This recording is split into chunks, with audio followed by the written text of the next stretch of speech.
Друзья, всем привет! Добро пожаловать на мой канал! В этом ролике я сделала подборку из нескольких вариантов красивой формовки булочек. К каждому изделию я прикреплю ссылочку в верхнем углу экрана на полное видео.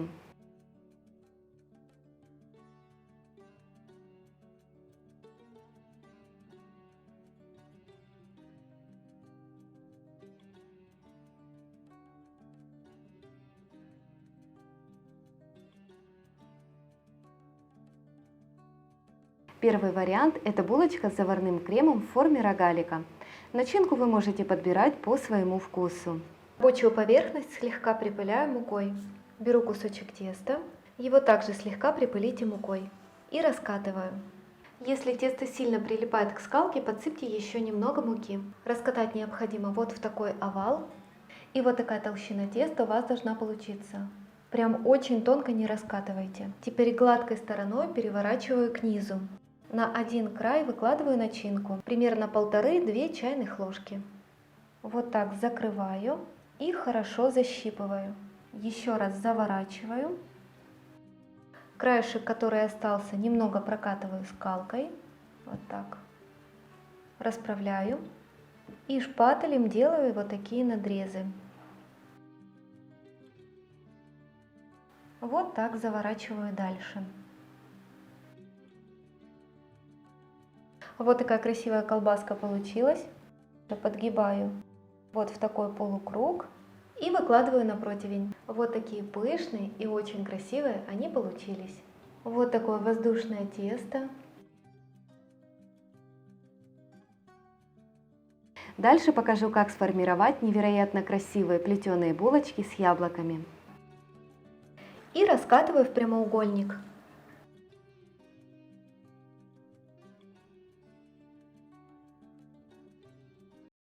Чтобы булочки получились гладкие и красивые, гладкой поверхностью переворачиваю к низу. И еще раз прокатываю скалкой, чтобы толщина теста везде была одинаковая. Но сильно тонко раскатывать тесто не нужно. Вот такое по толщине примерно должно получиться тесто. Начинка как раз остыла и выкладываю ее посерединке. Примерно 2-3 чайных ложки. Беру шпатель и делаю вот такие надрезы. Но разрезать прям очень близко к начинке не нужно. То есть оставляйте вот такое расстояние примерно в палец до начинки. И со второй стороны делаю так же. Дальше беру два вот этих хвостика и складываю их вот так накрест. Без натяжения. Здесь обязательно защипываю и заплетаю в косичку. Также без натяжения. Если хвостики получились слишком длинные, укладывайте их вдоль начинки.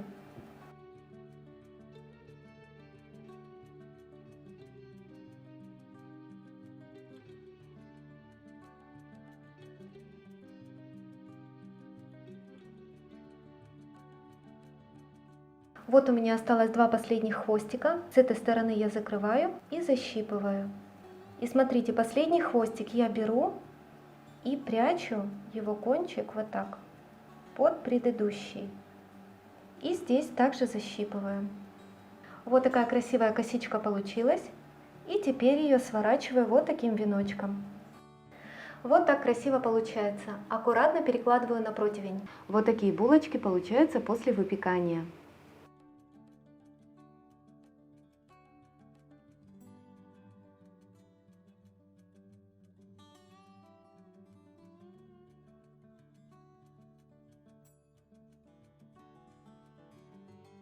Сформируем булочку в виде бантика. Сделать это совсем несложно. Раскатываю в круглую лепешку.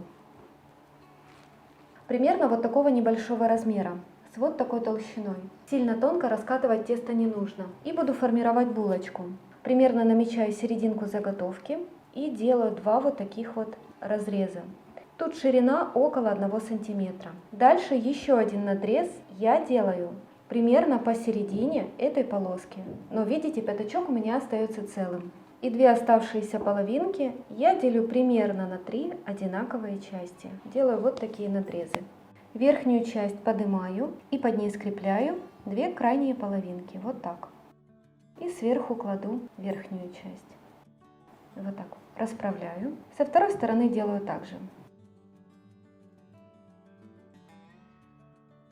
Эту серединку загибаю вот так под низ, чтобы она легла ровно. Вот так расправляю края.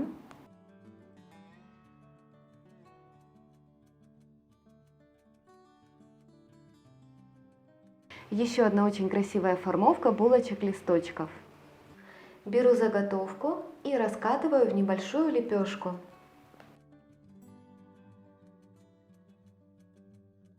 Гладкой стороной переворачиваю к низу и также раскатываю еще 2 заготовки. Слегка разравниваю кончиками пальцев края. Сверху хорошо промазываю сливочным маслом комнатной температуры. Оно должно быть вот таким мягким, растапливать его не нужно. И сверху накрываю следующей заготовкой. Снова промазываю сливочным маслом. И снова сверху накрываю заготовкой. Последнюю ничем не смазываю. Вот так слегка прижимаю пальцами. Ножом или шпателем делаю небольшой надрез посередине. Беру вот этот край и аккуратно выворачиваю. Вот такая красивая булочка у меня получается.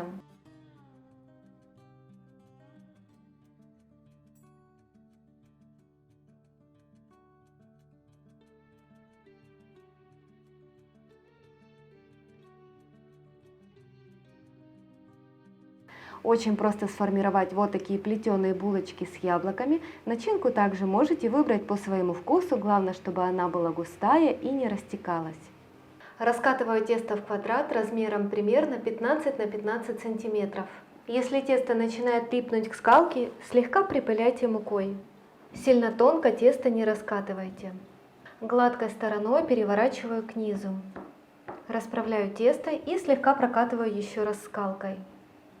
С двух сторон делаю вот такие надрезы шириной около 1,5 сантиметров.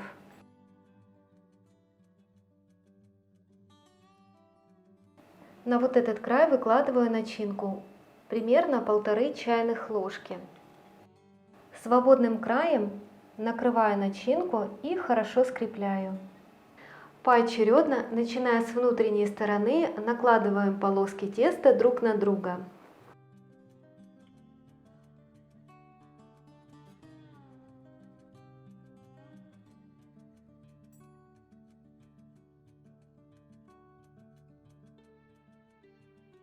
Краешек аккуратно скрепляю и аккуратненько подгибаю под низ. Вот так. Вот такая красивая булочка получается. Отправляю ее на противень.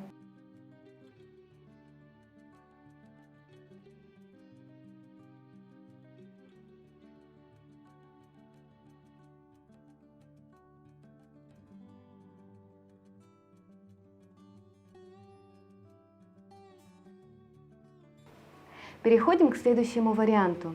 Сформировать такую булочку очень просто, а получаются красивые и пышные. Совсем немножко припыляю стол мукой, беру заготовку, разделяю на 2 равные части. Складываю вот так, как будто рулетиком. Таким образом выдавливаю весь лишний воздух. И раскатываю в колбаску. В тесте могут оставаться пузырьки воздуха, просто аккуратно прокалывайте их зубочисткой. Длина жгута должна быть примерно 30 сантиметров. Со второй половиной теста поступаю так же. Кладу их рядом и скрепляю один край. Потом вот так просто переплетаю между собой. Сильно туго булочку не закручивайте, чтобы тесту было куда подниматься. Второй край также закрепляю. Формирую вот такой как бы веночек. Скрепляю 2 хвостика и прячу их под низ, чтобы не было видно. Вот такая красивая булочка получается. Отправляю ее на противень.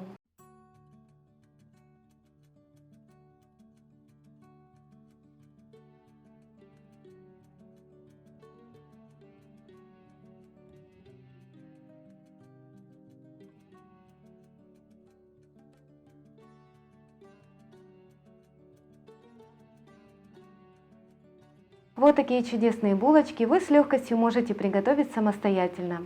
Пробуйте и обязательно делитесь вашими результатами в комментариях. Для меня это очень важно. Ну а я вам желаю приятного аппетита, успехов в приготовлении вкусной выпечки. Всем удачи, всем пока!